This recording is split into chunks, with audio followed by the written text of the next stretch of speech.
Time's now 12:17. Let's get back over to Peyton. And Leslie, we continue to see the remnants of Beryl move away from our area through the Midwest this afternoon with a lot of rain and a tornado threat for us. More isolated, scattered showers moving on through. And these are some heavy showers moving through the city right now. We got a heavy shower moving uptown. Same thing for Metairie, but they're moving. That's the good news. So as long as we can keep looking like this, our flooding threat will be mitigated, but still some rain as you get out the door here in the city right now. The causeway is going to be wet right now, and we've got some showers up in St. Tammany from Covington to Slidell, getting up towards Stennis, and even a shower near Bogalusa. You're not escaping the rain down in the Bayou parishes either. We've got some rain along 90 from Terrebonne through Lafourche, and these will continue to move off towards the east. Notice we're starting to see some breaks behind this batch, so eventually this will wind down, but scattered showers continue through the afternoon. There is that risk for some locally heavy rain, but once again, as long as we can keep all this moving, we'll be just fine.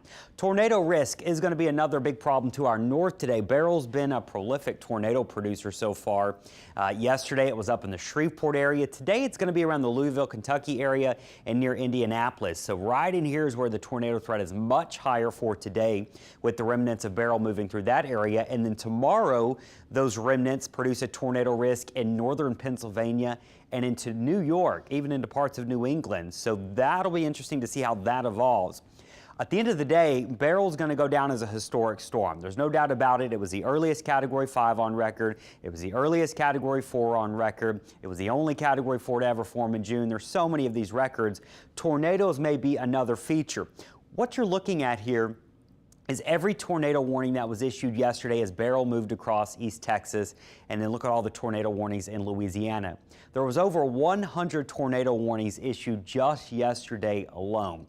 Now, it's going to take some time for them to do all these surveys to determine actually how many tornadoes that this hurricane produced, but it could end up being a record breaker. What you're seeing here are the top 5 biggest tornado outbreaks from hurricanes or tropical systems. Number 1, Ivan. You remember that in 2004? It produced 120 tornadoes.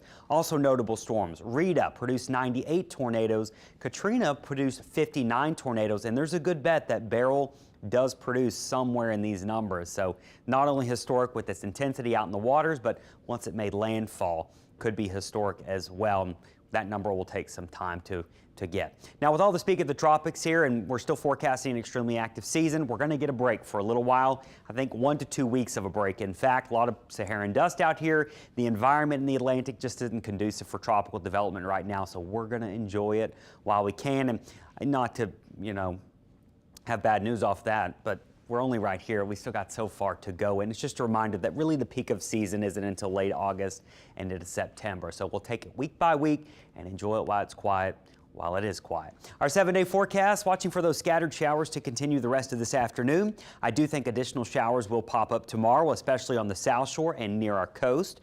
North Shore areas have a lower chance of rain tomorrow. Thursday and Friday, we're going to get back into more seasonal weather with just a few pop-up storms, and look at the heat. We'll be in the mid-90s for the weekend.